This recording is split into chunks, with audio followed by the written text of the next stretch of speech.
स्वागत है आप लोग का एनसीईआरटी जोन में। चेरा चोला पांड्या के बारे में डिस्कस करेंगे। इस वीडियो में हम संगम एडमिनिस्ट्रेशन के बारे में भी डिस्कस करेंगे, संगम लिटरेचर के बारे में डिस्कस करेंगे। तो कंप्लीट संगम इस चैप्टर में हमारा ख़त्म हो जाएगा इस पर्टिकुलर वीडियो लेक्चर में। तो सबसे पहले हम मैप थोड़ा देख लेते हैं कि संगम लिटरेचर में जो डायनेस्टी थी, जो किंगडम थे, उनका लोकेशन कहाँ पे था। तो तीनों का लोकेशन हम देख लेते हैं। सबसे पहले आता है चेरा, चोला और पांड्या। चेरा का लोकेशन थोड़ा यहाँ पे है, तो ये वाला एरिया है, चोला ये वाला एरिया है और पांड्या ये वाला एरिया है। तो हम तीनों को बस ध्यान में रखो, क्लियर है ना, बस ध्यान में रखो। हम ऐसे याद कर सकते हैं कि पहले चेरा है, फिर चोला है, राइट क्लॉक वाइज डायरेक्शन में जाए तो फिर पांड्या है। तो इसमें हम सबके एम्बलम के बारे में डिस्कस करना है। कैपिटल, पोर्ट, उसके अलावा पहला रूलर, उसका जो सबसे फेमस रूलर था, सबका डिस्कस करता है। तो सबसे पहले बात करते हैं चेरा की। चेरा का जो एम्बलम है, एम्बलम होता है जैसे हमारा एम्बलम है किसी देश का एम्बलम, जो 3 टाइगर है जो फेस टू फेस दिखता है, 4 है लेकिन 3 हमें 2D में दिखता है, 3 टाइगर। इसी तरह एम्बलम ये लोग अपने फ्लैग पे फ़ोटो लगाते थे ना, फ्लैग वगैरह पे फ़ोटो लगाते थे। तो जो धनुष, जैसे वो का मतलब होता है धनुष, वाव मतलब धनुष का जो फ़ोटो होता है, तो चेरा के लिए है धनुष, चोला के लिए है टाइगर, पांड्या के लिए है फिश। याद रख सकते हो। जैसे हम ऐसे बोलते हैं ना कि कोई, जैसे राम जी वगैरह, कि अगर किसी को धनुष से मारते, तीर धनुष से मारते तो उसको चीर देते थे, सिंपल। तो ऐसे याद कर सकते हो। टाइगर है, हम ऐसे ध्यान में रख सकते हैं कि कोई है हिरन लेकिन वो टाइगर का चोला पहन के अपने आप को टाइगर समझ रहा है। पांड्या हम ऐसे याद रख सकते हो, थोड़ा पानी पता चला, पानी में कौन सा रहता है, फिश, या हम इसको पॉन्ड याद कर सकते हैं, पॉन्ड, क्लियर है, जहाँ पे फिश रहता है। मतलब बस याद रखने के लिए आपका अपना ट्रिक हो सकता है, क्लियर है ना। तो एम्बलम हमें पता चल गया। अब मेन चीज़ हम क्या देखना है, कैपिटल और पोर्ट यहाँ पे देखना है, क्योंकि हमें राजा का नाम तो याद करना ही पड़ेगा, लेकिन थोड़ा हम पोर्ट और कैपिटल को थोड़ा ध्यान से याद रखें तो हमारा काम बन जाएगा। देखो, जो चेरा किंगडम का जो कैपिटल था उसका नाम है वंजी और करायूर। वंजी यहाँ पे है, इसको हम करायूर भी बोलते हैं, क्लियर। लेकिन इसका मेन पोर्ट जो है, ऐसे लाइन पर है, मेन पोर्ट है, क्योंकि ये इधर से अलग है, ये अलग है, ऐसे क्लियर है। जो इसका मेन पोर्ट है वो है मुजरिस और तोंडी।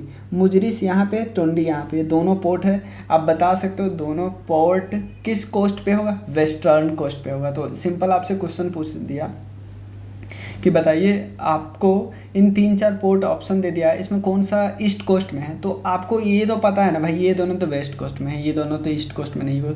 तो एटलीस्ट ऐसे क्वेश्चन भी आएगा तो इन दोनों को आप एलिमिनेट भी कर सकते हो। सिंपल पूछा है कौन सा वेस्ट कोस्ट में है, इनमें से एक भी ऑप्शन होगा तो सिंपल वो आंसर हो जाएगा। उसके बाद हम बात करते हैं चोला की, और ध्यान देना, इसका जो पहला राजा था उसका नाम था उद्यान जरल। मतलब ये थोड़ा बहुत उदार टाइप का इंसान था, उदार, इसलिए इनका नाम थोड़ा इस पर पड़ा है। और इसका जो सबसे फेमस राजा था उसका नाम है सेंगुतुवन। सेंगुतुवन को हम रेड चेरा भी बोलते हैं, क्योंकि बहुत ज़्यादा फेमस थे, क्लियर है ना। उसका चोला की बात करते हैं, एम्बलम तो टाइगर है, क्योंकि वो चोला पहना हुआ है टाइगर का, लेकिन है हिरन। ऐसे हम याद रख सकते हैं, क्योंकि अब अगर नॉर्मली आप रट सकते हो तो रट लो, कोई दिक्कत नहीं है। उरायूर, इसका देखो, अब ये इनके पास, चेरा के पास सिर्फ एक कैपिटल थी, लेकिन इसके पास और इसके पास 2-2 कैपिटल थी। कैपिटल 2 क्यों बनाते थे, एक बनाते थे क्योंकि ये लोग कोस्ट, नेवी वगैरह का भी बहुत काम होता था इनको। तो एक कोस्ट इन लोग कोस्टल में बनाते थे, जो तट पे बनाते थे एक राज्य, और एक राज्य अपना इनलेट में बना लेते थे। इसीलिए चोला ने 2 कैपिटल बनाया। एक बनाया उरायूर यहाँ पे है, एक इनलैंड कैपिटल बनाया, और एक कैपिटल बनाया, देखो ऐसे पड़ा है ना। उरायू एक इनलैंड कैपिटल था, जो कि फेमस था कॉटन ट्रेड के लिए, बहुत ही फेमस है। आपको पूछ सकता है कि कॉटन ट्रेड के लिए इसमें से किन तीनों राज्यों में से किसका कैपिटल कॉटन ट्रेड के लिए फेमस था, हम बता सकते हैं। उसके बाद इनका एक और कैपिटल है जिसका नाम है कावेरीपट्टनम, या पुहार भी बोलते हैं, पुहार या कावेरीपट्टनम यहाँ आपके आसपास है। उसको वो कोस्टल कैपिटल है और मेन पोर्ट भी है वो, क्लियर है ना।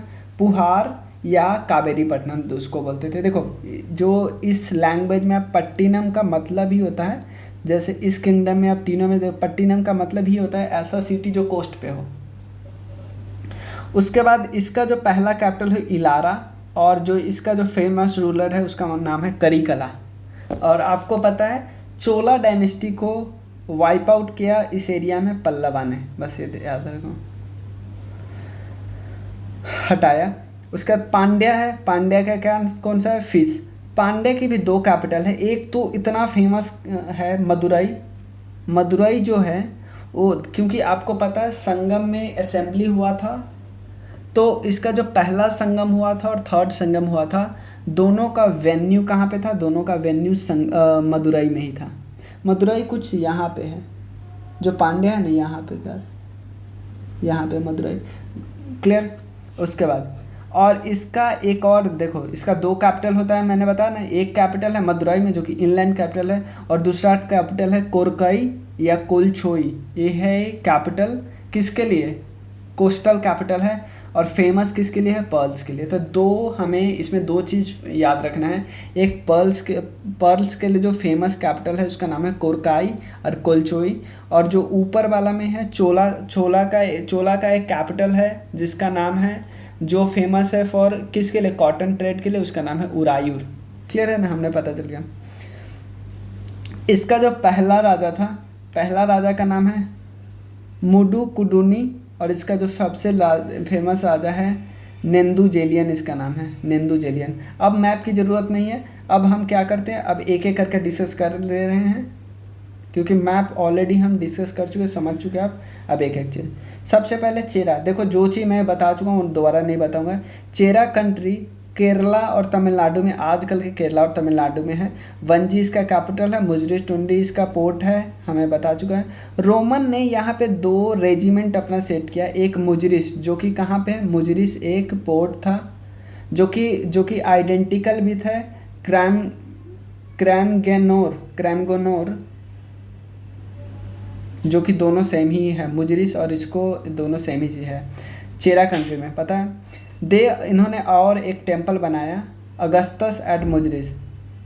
देखो रोमन राजा थे, रोमन के एक राजा ने यहाँ पे एक मुजरिस पे भी एक टेम्पल बनाया, क्लियर ना।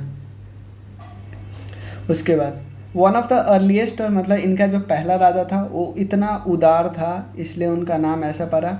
और इन्होंने कुरुक्षेत्र वॉर में जो आर्मी थी उनको फीड करवाया, he said that he fed both the army, इसलिए उनका नाम फेड करवाया, मतलब फेड मतलब होता है खाना खिलाना, क्लियर। जो सबसे ग्रेटेस्ट राजा था उसका नाम है सेंगू तुवन, और इनको रेड चेरा भी बोला जाता था। और इतने फेमस थे कि इवन इन्होंने गंगा को क्रॉस कर लिया था। और एक फाउंडर थे किस कल्ट के, पत्तिनी कल्ट के फाउंडर थे ये। पत्तिनी कल्ट के आपको क्वेश्चन पूछा जा सकता है। और पत्तिनी कल्ट में जो पूजा होती थी, किस भगवान की पूजा होती थी, कंगी भगवान की पूजा होती थी, एक गॉडेस थी, देवी थी। और इसको किसका देवी बोला जाता है, चैस्टिटी का देवी बोला जाता है, क्लियर है ना, गॉडेज ऑफ चैस्टिटी। अब नेक्स्ट आते हैं चोला। इसमें सब कुछ आपको पता है, क्या क्या पता है आपको। जैसे देखो चोला कहाँ पे थे, इसको चोला मंडलम भी बोला जाता है क्योंकि ये नॉर्थ ईस्ट ऑफ पांड्या नीचे थे, इसके नॉर्थ ईस्ट पे मिलता है। और किस किस रिवर्स के बीच है, पेनार और वेलार रिवर के बीच है। तो चोला में ये आपको पूछा सकता है कि चोला जो किंगडम है किस दो रिवर के बीच है, तो पेनार और वेलार रिवर, क्लियर है ना। Chola kingdom correspondent to the modern Tanjore and Tiruchirappalli district के बीच है, मतलब अभी वाला जो तंजोर है तिरुचिरापल्ली डिस्ट्रिक्ट है उसके पास है। इनलैंड कैपिटल इसका उरायूर है, और काबरीपट्टनम इसका पोर्ट कैपिटल है, पता ही है। इसका पहला राजा है इलारा, और उसने श्रीलंका पे रूल किया, मतलब श्रीलंका को भी कनकर किया और इवन रूल भी किया 50 साल तक। इसके सबसे ग्रेटेस्ट राजा थे करिकला, उन्होंने पुहार बनाया, पुहार को, जिस पुहार एक कोस्टल कैपिटल था इनका, और जिसका नाम कावेरी पट्टिनम है। और इसके लिए श्रीलंका से स्लेव बुलवाए थे। एफिशिएंट नेवी भी था उनका। और चोला को वाइप आउट किया किसने, पल्लवा ने। उसके बाद पांड्या की बात करते हैं। मेगास्थनीज इनके बारे में लिखे हुए हैं। The Pandya were first mention by Megasthenes who said that there kingdom was famous for pearls. Clear है ना, फेमस फॉर पर्ल्स आपको बताया ही था मैंने। उसके बाद Pandyan territory included modern district of Tirunelveli, Ramnad and Madurai वाला डिस्ट्रिक्ट था। इसका कैपिटल था, इनलैंड कैपिटल था मदुरई। और मैं आपसे पूछा जा सकता है कि मदुरई किस रिवर के किनारे है, तो वैगई रिवर के किनारे है। तो आपको कई क्वेश्चन यहाँ से बन सकते हैं, वैगई रिवर। और यहाँ से एक क्वेश्चन, ये बहुत फेमस क्वेश्चन था कि जो चोला है, चोला किन दो रिवर के बीच में है, ये भी क्वेश्चन बन सकता है। देखो इनके जब ये राजा पांड्या किंगडम में रोमन एम्पायर से ये लोग बहुत ज़्यादा ट्रेड व्रेड किया करते थे और अपने मिशनरीज को रोमन एम्पायर में भेजे थे। अगस्तस और ट्रोजन जब रोमन एम्पायर थे, रोमन के एम्पायर के किंग एम्परर थे, तब इन्होंने अपने मिशनरीज को भेजे थे। पांड्या का मेंशन आपको रामायण और महाभारत में मिलेगा। पांड्या रूल वाज, जो पांड्या का पहले राजा था उसका नाम है मुडुकुडुमी, और जो सबसे ग्रेटेस्ट राजा है उनका नाम है निंदुजेलियन। और निंदुजेलियन को एक्यूज किया जाता है कि क्योंकि उन्होंने कोवालन को चोरी के जुर्म में एक्यूज किया था। उसके बाद जो कोवालन की पत्नी थी जिसका नाम है कानांगी ने इनको श्राप दे दिया था। The city of Madurai was laid under the curse. श्राप से ऐसा बोला जाता है कि इनके श्राप से मतलब इस मदुरई पे इनका श्राप है, इसके कोवालन की पत्नी का, क्योंकि इनके राजा ने इनको एग्जीक्यूट किया था चोरी के झूठे आरोप में, बोला जाता है। उसके बाद बात करते हैं संगम एडमिनिस्ट्रेशन की। संगम एडमिनिस्ट्रेशन में किंग सबसे सेंटर में था। किंग को को, मनन, वेदान, कोवालम या इराबियन भी बोला जाता था। इनका जो कोर्ट था, जो मोनार्क होते थे, राजा के कोर्ट को बोला जाता था अवाई। इम्पॉर्टेंट जो ऑफिसर थे, अवाई इसके कोर्ट को बोला जाता था। इम्पॉर्टेंट ऑफिसर्स थे, उनको क्या बोला जाता था? जब भी महासभा होती थी, महासभा में वही लोग जाते थे जो इम्पॉर्टेंट होते थे। इसमें सबसे इम्पॉर्टेंट आता है कौन कौन? सबसे पहले मिनिस्टर आते थे जिसको अमाइचर बोलते हैं, पुरोहित प्रिस्ट बोलते हैं, इन्वॉय को दूतार बोलते हैं, दूत नहीं होता है कि जो दूसरे देश में जाता है। उसके सेनापतियार कमांडर होते हैं, मतलब सेना के। ओरर स्पाइस होते हैं कि जाओ उस देश में जाओ, उसके इन्फॉर्मेशन जो क्रिटिकल इन्फॉर्मेशन है उसको लाओ। उसके बाद किंगडम डिवाइड था ऐसे, जैसे पहले एक किंगडम है, किंगडम में बहुत सारा प्रोविंस है, प्रोविंस में छोटा टाउन है, टाउन में फिर बिग विलेज है, स्मॉल विलेज है, ऐसे। किंगडम वाज डिवाइडेड इनटू मंडलम, जिसको नाडु भी बोलते हैं, प्रोविंस उसको बोलते थे जैसे राज्य। उसके बाद ऊर बोलते थे टाउन को, पेरूर बोलते थे बड़े विलेज को, और सिरूर बोले थे स्मॉल विलेज को। आप सिंपल पूछ सकते हैं पेरूर और सिरूर। पट्टिनम किसको बोला जाता था? ये वर्ड है, आप याद रख सकते हो। पट्टिनम बोला जाता था किसी भी कोस्टल टाउन को, मैंने बोला था ना कावेरी पट्टिनम। पुहार किसी हार्बर एरिया को बोला जाता था। और चेरी बोला जाता था सबर्ब ऑफ टाउन, जैसे ऐसा एरिया नहीं होता है जो उपनगर टाइप, उसको चेरी बोला जाता था। पुहार किसको बोला जाता था? हार्बर को बोला जाता था। पट्टिनम बोला जाता था कोस्टल टाउन को। अब रेवेन्यू कहाँ से आएगा भाई? टैक्स लेंगे। सबसे पहला टैक्स है कराई। कराई है वो लैंड टैक्स होता था। उसका इराई है, इराई का मतलब है कि tribute paid by feudatory and बूटी कलेक्टेड इन वार, मतलब राजा को जो उसके फ्यूडल लॉर्ड्स होते थे वो क्या करते थे? टैक्स देते थे। और उसके अलावा जो लड़ाई में जो सामान माल लूटा जाता है उसका भी कुछ पार्ट राजा को मिलता था। क्लियर? उसका देख होता है उल्गू, कस्टम ड्यूटी होता है। कस्टम ड्यूटी मतलब हो सकता है कुछ टैक्स होगा, मतलब शादी वगैरह में कुछ टैक्स हो सकता है, या फैमिली टैक्स कुछ ऐसा हो सकता है, समझ लो कस्टम ड्यूटी टाइप का है उल्गू। उसके बाद इराबू का मतलब होता है फोर्स, आपको बोला जाएगा। और हो सकता है इराबू ऐसा रहा होगा, पहले फोर्स नहीं रहा होगा लेकिन बाद में उसको फोर्स वाला कर दिया गया। वरियम का मतलब होता है a well known unit of territory yielding tax. बरियार वो बंदा होता है जो टैक्स को कलेक्ट करता है। तो वरियम होते हैं जो टैक्स होते हैं, a well known unit of territory yielding tax. और जो वरियार होते हैं वो टैक्स कलेक्टर होते हैं। इट इज़ सेड दैट चोरा टेरिटरी, जिसको पानी मिलता था कावेरी से, the space in which an elephant, मतलब ये बोलता था कि चोरा डायनेस्टी में कावेरी रिवर से पानी आती, तभी तो उसका एक कैपिटल है कावेरीपट्टनम। तो बोलता था इतना ज़्यादा उपजाऊ था कि एक हाथी जितना दूर में बैठेगा ना, वहाँ जितना दूर में वो जगह लेगा, उसमें जो उपज होती थी उससे 7 लोग खा सकते थे। क्लियर। अब बात करते हैं संगम लिटरेचर की। लिटरेचर आया कहाँ से? लिटरेचर आया है भाई संगम का जो मीटिंग हो रहा था, 3 मीटिंग हुआ, फर्स्ट संगम, सेकेंड संगम, थर्ड संगम। ये मीटिंग आपको नहीं लगता कि ऐसा नहीं कि 10 दिन का मीटिंग, नहीं भाई, बहुत साल चलने वाले मीटिंग होता है। बोला जाता है ना कि ये मीटिंग ऑलमोस्ट कितना साल चला, 9,990 साल चला है। इसमें लगभग 9,000 पोएट बने हैं और लगभग इतने समय में 197 पांड्यन किंग बदले हैं। क्लियर है ना? तो देखो, तो पहला संगम हुआ था, उसका जगह कहाँ पे है? टेन मदुरई, जहाँ पे कैपिटल है पांड्यन किंग का, और वो चारों तरफ से सी से घिरा है। और उसके बाद जो सेकेंड हुआ, सेकेंड का मतलब हुआ कपाटपुरम, या उसको अलवई भी बोला जाता है, वो भी चारों तरफ से सी से घिरा हुआ था। थर्ड संगम नॉर्थ मदुरई में हुआ। क्लियर। अब चेयरमैनशिप में कौन था? उससे सबसे ज़्यादा इम्पॉर्टेंट होता है सर्वाइविंग टेक्स्ट। तो पहले के चेयर पर्सन है अगातियार, इसको हम अगस्त्या भी बोलते हैं। सेकेंड संगम के जो चेयरमैन थे उसमें अगस्त्या थे, फाउंडर थे, और एक और लेटर चेयरमैन थे जिसका नाम था तोल्कापियार। क्लियर है ना? पहला है अगस्त्या। जो सेकेंड संगम हुआ था, सेकेंड मीटिंग हुआ था, तो उसके फाउंडर थे अगस्त्या, और बाद में फाउंडर बने तोल्कापियार। और उसके बाद जो थर्ड संगम बने थे उसका है नकीरार, समझे ना?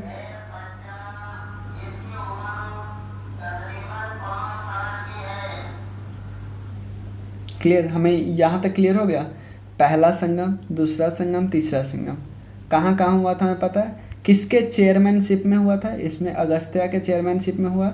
यहाँ पे अगस्त्या ने फाउंड किया, लेकिन बाद में चेयरमैनशिप पे आगे कौन? तोल्कापियर। इन्हीं के नाम पे जो टेक्स्ट है वो है तोल्कापियम।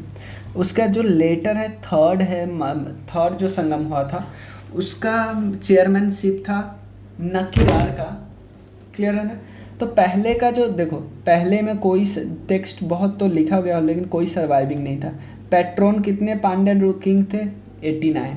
सेकेंड में कितने थे? 59। थर्ड में कितने थे? 49। टोटल 197 होता है। तो Sangam was an assembly of Tamil poet held under the royal patronage of Pandyan king in Madurai. According to the tradition, the assembly lasted for इतना ईयर, मतलब ऑलमोस्ट 9,990 साल चला था। उसमें लगभग 8600 पोएट ने पार्ट लिया और लगभग 197 पांड्यन किंग का पैट्रोनेज हासिल था, एक के बाद एक। तो पहले संगम जो मीटिंग हुआ उसमें गॉड और सिर्फ लेजेंडरी साधु महात्मा लोग बैठे थे, लेकिन उनका जितना सारा वर्क है वो सब खराब हो चुका है, पेरिश हो चुका है, कुछ बचा ही नहीं है। जो सेकेंड संगम है वहाँ से जो किताब बची है, ध्यान देना, was only surviving work is Tolkappiyam an early work on Tamil grammar written by Tolkappiyar. तो एक ही किताब बची है, एक ही टेक्स्ट बची है जिसका नाम है तोल्कापियम, और एक पहला तमिल ग्रामर है। तमिल ग्रामर किसके द्वारा लिखा हुआ है? तोल्कापियार के द्वारा। थर्ड संगम का मोस्टली किताब बचा हुआ है। सबसे पहला होता है इतुतोगाई। क्लियर है ना? इतुतोगाई। उसके बाद है इसमें जो भी चीज़ होता है ना, जैसे एंथोलॉजीज का मतलब होता है संकलन या कुछ चीज़ लिखा हुआ है। क्लियर है ना? उसके बाद नेक्स्ट है पत्तू में 10 है आइडल्स। और उसके बाद इसका मतलब सिंपल है कि इथिक्स वगैरह की बातें लिखी गई है, कैसी कैसी बातें। और जो थर्ड है पति नेनकी लाकानाकू, इसमें 18 डायलेक्टिकल टेक्स्ट है। क्लियर है ना। अब इसको दोनों को अब बस ध्यान से देखो, पहले में थर्ड संगम में 3 किताब है ना, एक इतु तोगाई, एक है पत्तू पत्तू, एक है पति नेनकी लाका नाकू। आप इन दोनों को मिला दो, पहले वालों को दोनों को मिला दो, इतु तोगाई एंड पत्तू पत्तू को मिला दो, इन दोनों को मिला के बोलते हैं मेला का नाकू। ध्यान देना, जो पहला 2 चीज़ था ना, पहला 2 टेक्स्ट है जिसका नाम है इतु तोगाई, जिसमें 8 एंथ्रोलॉजीज है और 10 आइडल्स है, तो दोनों मिला के कितना हो जाएगा, 18 हो जाएगा। तो इन दोनों मिला कर बोलते हैं मेला का नाकू, इसको 18 मेजर वर्क बोलते हैं। और जो लास्ट वाला था ना, पति नेनकी लाका नाकू, इसको हम माइनर वर्क बोलते हैं। क्लियर है ना। अब एक चीज़, दोनों में एक चीज़ डिफरेंस पता है क्या है, क्योंकि दोनों तो 18 ही है, क्योंकि इतु तोगाई और पत्तू पत्तू इन दोनों ने मिलके दोनों 18 हो गया। देखो है क्या, इन दोनों को बोलते हैं मेला का नाकू, मतलब पहला वाला ये है इतु तोगाई मिल गया और प्लस पत्तू पत्तू दोनों मिल गया, ये भी 18 बना दिया। और जो लास्ट है पति नेनकी लाका नाकू, ये भी 18 है, क्योंकि डाई डिडेक्टिकल टेक्स्ट है। अब इन दोनों में डिफरेंस एक चीज़ मात्र डिफरेंस है भाई, जो 18 मेजर वर्क है ना, ये किसी स्टोरी को नरेट करता है भाई, बताता है कि ये कहानी यहाँ के बाद यहाँ हुआ था, यहाँ यहाँ यहाँ ऐसे हुआ। लेकिन ये क्या है, डिटेक्टिव है। जो किला का नाकू, देखो पति नेनका नाकू को हम किला के नाकू भी बोलते हैं, ये माइनर वर्क है, 18 माइनर वर्क ये वाला। ये बताता है मोरल बातें, ये बताता है आपको इथिक्स की बातें, यानी ऐसी बातें बताती है, ये आपको कुछ सिखाना चाहता है, आपको इंटेंड टू टीच, ऐसे हम समझ सकते हैं। ये कुछ आपको बताना चाहता है, आपको कुछ सिखाना चाहता है, आपको नई बातें बताना चाहता है। लेकिन जो पहला है मेला का नाकू, ये बस आपको कहानी बताएगा, आपको नरेट करेगा स्टोरी। दोनों में हमने डिफरेंस समझ लिया। मेजर वर्क जो कि है वो पहला 2 टेक्स्ट से मिलके बना है। पहला 2 टेक्स्ट कौन है, इतु तोगाई और पत्तू पत्तू, और जो लास्ट है जिसका नाम है पति नेनकी लाका नाकू, जिसमें 18 डिडेक्टिकल टेक्स्ट है, 18 डिडेक्टिकल टेक्स्ट है, वो माइनर फॉर्म होता है, माइनर फॉर्म है। तो समझ गए ना कि और दोनों में क्या डिफरेंस है। पहला जो है वो बताता है, आपको कुछ नरेट करता है अपने स्टोरी को। दूसरा वाला क्या है, दूसरा वाला सिंपल आपको कुछ सिखाएगा, कुछ समझाएगा, कुछ मोरल वैल्यू सब बताएगा। उसके बाद जो माइनर टेक्स्ट था पति नेनकी लाका नाकू, उसका एक चीज़ है, उसका चीज़ एक क्या है, उसका एक छोटा सा पार्ट है जिसका नाम है कुरल या मुपल बोलते हैं, कुरल या मुपल। तो आपको सिंपल पूछ सकता है कि कुरल और मुपल किस टेक्स्ट का पार्ट है, किस बिगर टेक्स्ट का पार्ट है, इतु तोगाई या पट्टू पट्टू या पति नेनकी लाका नाकू। आपको ऑप्शन से या तोलकापी, हम ऑप्शन सिंपल फंसा सकता है कि नहीं।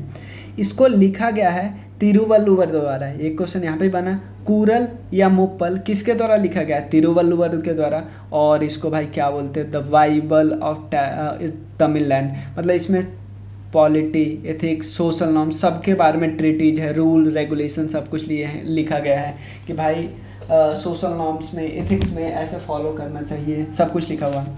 तो कुराल या मुप्पल को किसने लिखा है, तिरुवल्लुवर ने। किसका पार्ट है, पति नेनकी लाका नाकू। पति नेनकी लाका नाकू क्या है, एक माइनर टेक्स्ट है। माइनर टेक्स्ट है यानी किसके बारे में बताता है भाई, कुछ आपको सिखाना चाहता है, इंटेंडेड टू टीच, मतलब आपको एथिक्स सिखाना सकता है, मॉरल वैल्यू सिखाना चाह रहा है। लेकिन जो मेजर वर्क है, मेजर वर्क में कौन था, इतु तोगाई और पत्तू पत्तू, जिसमें आप पट्टू पट्टू, जिसमें आपको क्या सिखा रहा था, आपको सिर्फ कुछ सिखा नहीं रहा था, आपको नरेट कर रहा था स्टोरी को।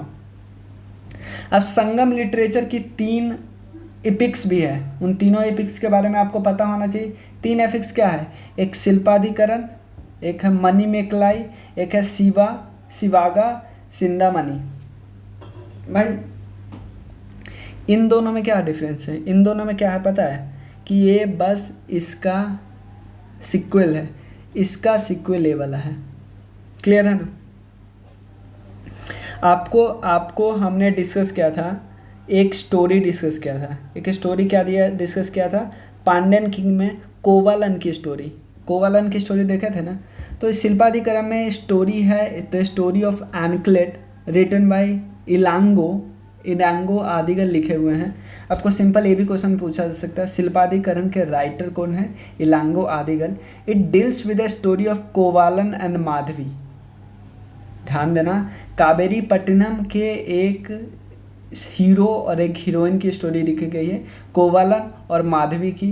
It is called Iliad of Tamil poetry. इतना फेमस है कि इसको हम इलियाड ऑफ तमिल पोएट्री भी बोलते हैं। तो शिल्पाधिकरण किसका स्टोरी है? कोवालन और माधवी की।